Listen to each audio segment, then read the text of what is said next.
Aujourd'hui, dans le mag Sur Sensation, on reçoit Eddy Haït, président de l'association des élus pour la francophonie, ainsi que membre de l'ICAN, la campagne pour abolir les armes nucléaires. Bonjour Eddy. Bonjour. Alors tout d'abord, vous êtes président de l'association des élus pour la francophonie. Quel est le but de cette association ? Alors une jeune association, tout d'abord, qui regroupe un peu plus de 550 élus locaux aujourd'hui en France. C'est le premier réseau d'élus pour la francophonie. On a souhaité constituer une association autour de la francophonie car elle constitue véritablement un élément culturel et identitaire fondamental dans notre pays pour l'apprentissage de la langue française, mais plus largement, elle est aussi un outil au service de la diplomatie d'influence, d'une diplomatie plus rationalisée. Et j'aurais une petite pensée pour l'ancien président Jacques Chirac, puisqu'il avait contribué à créer l'Organisation internationale de la francophonie. Et c'était vraiment un partisan de la francophonie et de cette diplomatie d'influence. Sachant qu'on sait que le français est la 5e langue la plus parlée au monde, la 3e langue dans le monde des affaires, par exemple.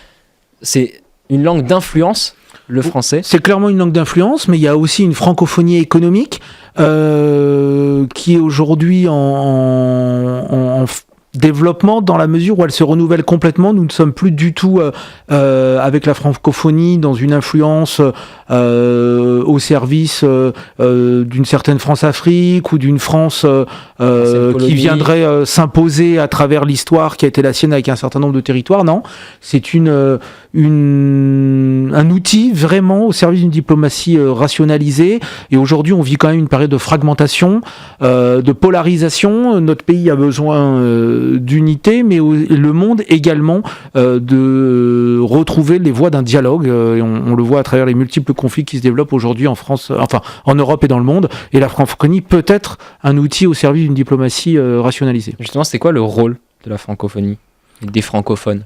Alors, tout d'abord, il y a la problématique liée à la diffusion de la langue française.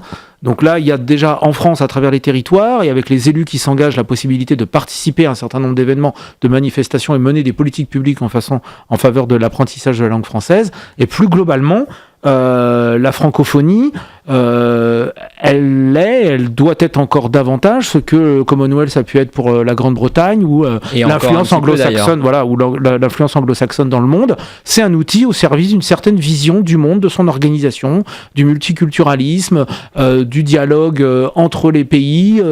La francophonie croit à la gouvernance mondiale, à une gouvernance européenne refondée. C'est vraiment un outil très important aujourd'hui et les élus ont leur place dans son développement. Et comment est-ce qu'on est vu depuis l'étranger en tant que francophone ?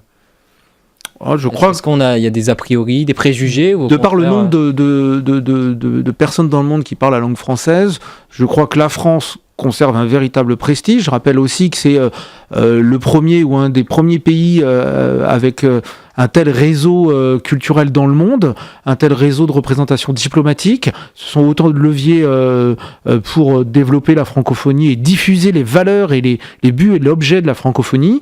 Je pense que nous avons vraiment là un atout de qualité et la France, je fais partie de ceux qui pensent qu'elle remplit une fonction particulière dans le monde, qu'elle peut le faire encore mieux, mais que nous avons aujourd'hui vraiment un avis favorable qui nous est donné par les populations étrangères. Voilà, on tient notre rang en fait. Voilà. Alors, on tient notre rang et justement dans certains conflits dont vous parliez tout à l'heure, vous êtes membre de l'ICAN, la coalition d'une ONG qui lutte pour l'interdiction de l'arme nucléaire.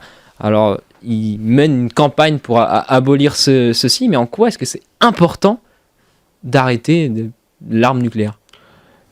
Tout d'abord, ICAN, c'est effectivement une ONG qui rassemble un certain nombre d'associations, qui a reçu le prix Nobel en 2017 pour ses actions menées dans le monde. Et j'ai eu la chance l'année dernière, en 2018, de rencontrer un des membres du comité de pilotage d'ICAN qui avait reçu le prix Nobel de la paix, Akira Kawasaki. Donc c'était vraiment une belle opportunité d'échanger avec lui sur les valeurs de paix et la manière dont nous pouvons diffuser ce message de tolérance. Mais au-delà de cette vision pacifiste et de cette nécessité de lutter contre le développement des conflits, la question de l'arsenal nucléaire est majeure aujourd'hui parce qu'elle fait prendre des risques aux pays qui n'en ont pas et qui n'en veulent pas.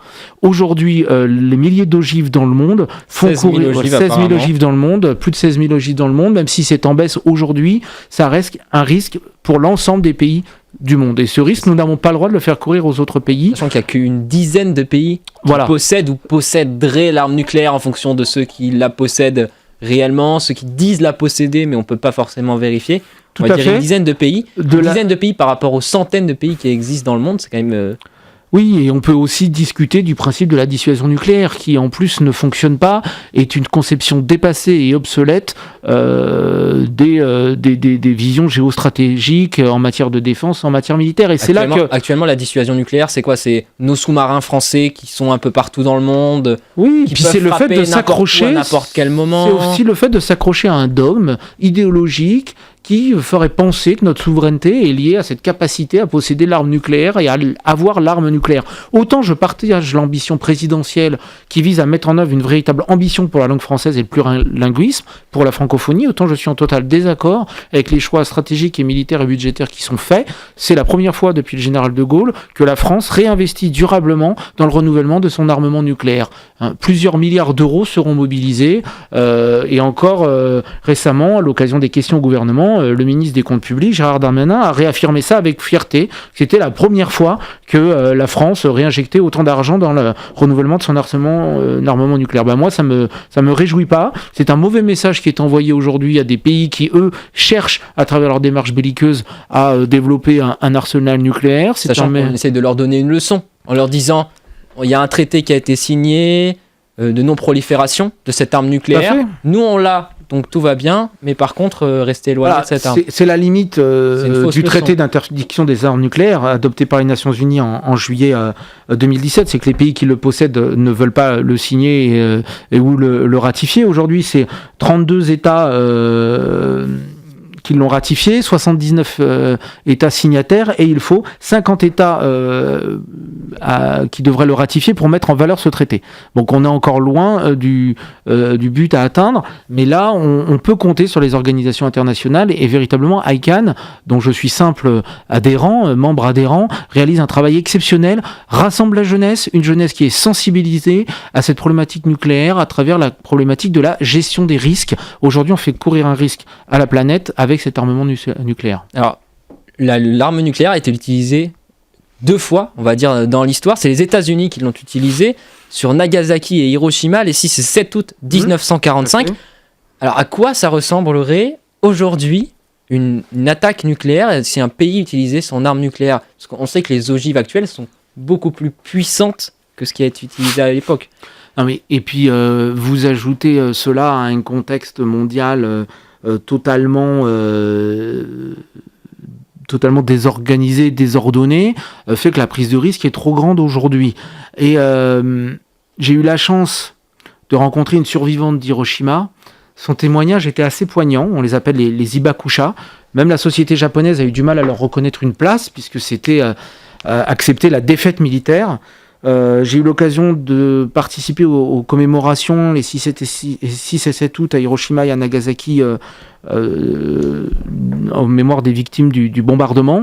Quelque chose de très fort, très poignant. Et on se rend compte à quel point, si on sait que ça a permis de mettre fin à la Seconde Guerre mondiale, que tout ça ne valait pas le sacrifice humain de cette population-là.